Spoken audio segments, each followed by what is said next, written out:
اللہ اکبر اللہ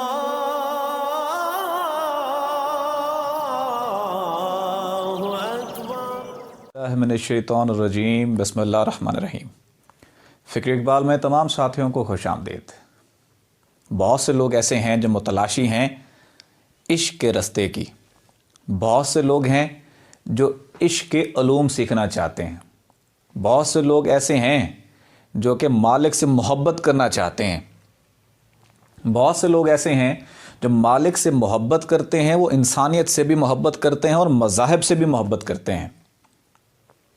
اگر کوئی انسان اللہ کا متلاشی ہے، اگر کوئی انسان خدا کے عشق کا متلاشی ہے، تو عشق میں قدم رکھنے سے پہلے کچھ اصول ہیں، کچھ رولز ہیں، محبت کا یعنی کانسٹیٹیوشن ہے، کن باتوں کو مد نظر رکھنا ضروری ہے، تب عشق کے مذہب میں قدم رکھا جائے گا۔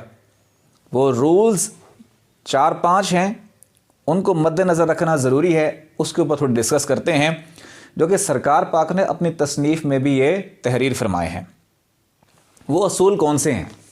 سب سے پہلے انہوں نے یہ درس دیا، جو بندہ عشق کو اختیار کرتا ہے وہ تمام مذاہب کی تعظیم کرتا ہے، کیونکہ مذاہب جتنے بھی یہاں دنیا میں بنائے گئے یہ من جانب اللہ ہیں۔ ان مذاہب کی تعظیم کرے، مذاہب کا ٹکراؤ بننے کا سبب نہ بنے، سب کا ادب احترام کرے۔ سرکار پاک نے کیا فرمایا؟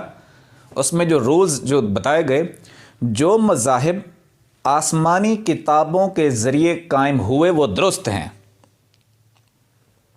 بشرط یہ کہ ان میں رد و بدل نہ کی گئی ہو۔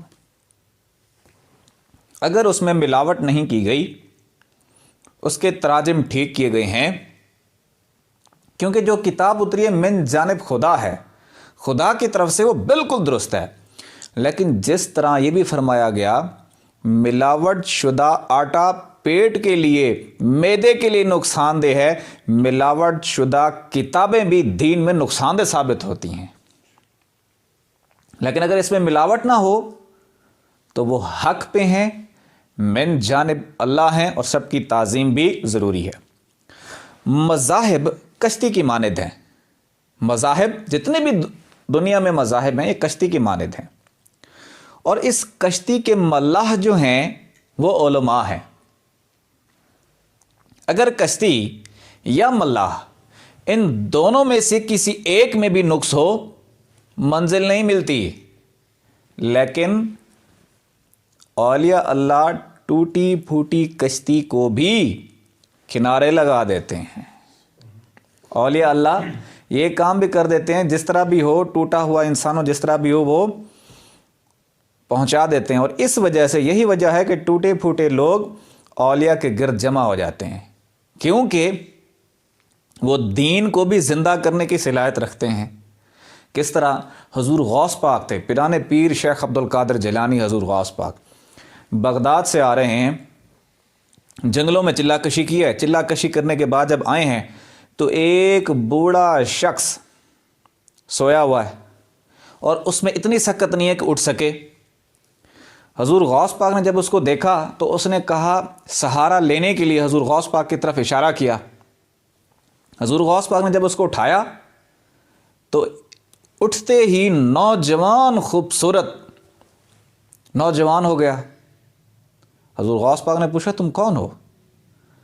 تو اس نے عرض کی، میں آپ کے نانا کا دین ہوں، اور آپ کی وجہ سے مجھے نئی زندگی ملی ہے، میں دوبارہ زندہ ہوا ہوں، اس وجہ سے محی الدین کہا گیا، دین کو زندہ کرنے والا۔ تو اولیاء اللہ یہ جو ٹوٹے پھوٹے لوگ ہوتے ہیں، سسکتی ہوئی انسانیت ان کے گرد جو کٹھی ہوتی ہے، کیونکہ یہ دین کو زندہ کرنے کی صلاحیت رکھتے ہیں، بندے کو منزل دینے کی صلاحیت رکھتے ہیں، چاہے اس کا تعلق کسی بھی فرقے سے ہو، کسی بھی مذہب سے ہو۔ 3 حصے علم ظاہر کے اور 1 حصہ باطن کا ہے۔